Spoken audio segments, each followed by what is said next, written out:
Thank you for watching. I am Tiffany Black, bringing you this hair tutorial with some of my favorite hair from Curl Genetics.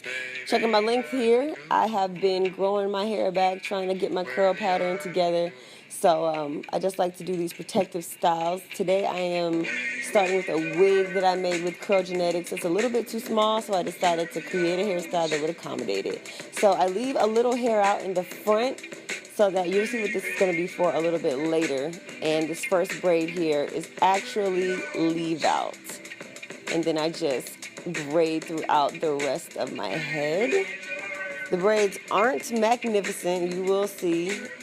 They're actually just kind of thrown up there. I don't really mind if they're not too small because the hair that I'm going to put on is actually extremely puffy. It's really curly, so your hair doesn't exactly have to be the flattest braid down. So as you can see, I braid it all down, and then I turn around and I pin up the braids in between each other, just so we can be as flat as possible and look as natural as possible. I do these with bobby pins, and it's all tucked away.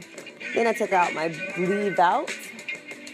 One by one, I leave a significant amount. It's more than edges because I'm actually gonna put half of it up. I'm using Tropical Roots Jamaican black castor oil. I like to make sure that my hair is protected during these protective styles. I like to keep the growth coming. Then I just work that into my scalp, especially my edges. Black castor oil helps your edges grow. So start there. Looks good so far. Good to go.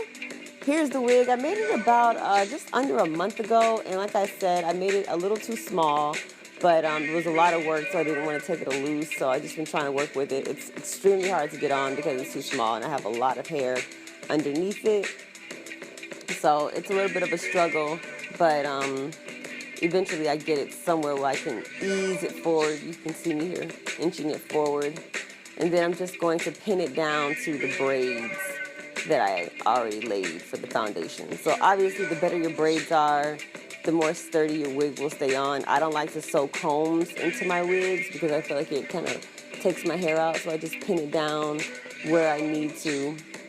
Also, once you put the combs in there, you can't move them, so I just think it gives me a little bit more versatility to just pin it down. It's not the most secure, but you know, I'm not swinging from chandeliers with this stuff.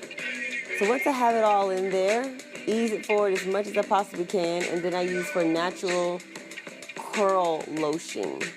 It is for the kinky texture. I use about a dime full, maybe a nickel full. Rub that together, and I put it on my real hair and the extensions. I don't really brush it in. I just work it in with my fingers, and then I ease it up. I try to make sure that it's even on both sides, and I don't brush the extensions or comb them because I don't want it to get too big. So I really just manipulate my real hair and the extensions by just pulling the curls to stretch them manually rather than using a comb or a brush. Have a little elastic band there, and I pull my hair along with the wig into a ponytail.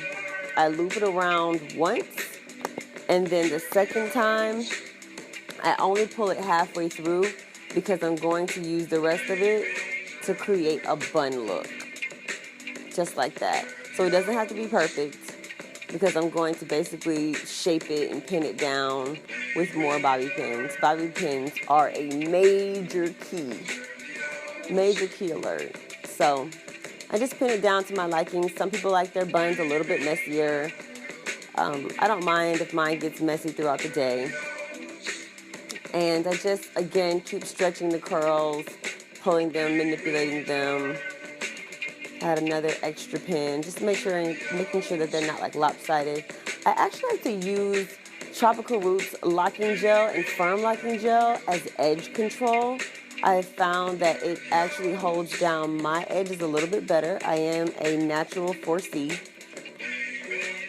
So I just get a toothbrush and I just work those edges in. I brush them just a little bit into my real hair, and then I get a silk do-rag or a scarf. The scarf that you see here is one that I made. I'm going to tie it down for about 10 minutes. Sometimes I wear it in the car if I'm on the way somewhere. When I check it out, voila. It's nice, it's good, it's fun, it's fresh. It's a way to wear big hair but still show off your wonderful face. This curly hair was provided by Curl Genetics, Curly Jeans Texture. It's available on their website. Thank you so much for watching.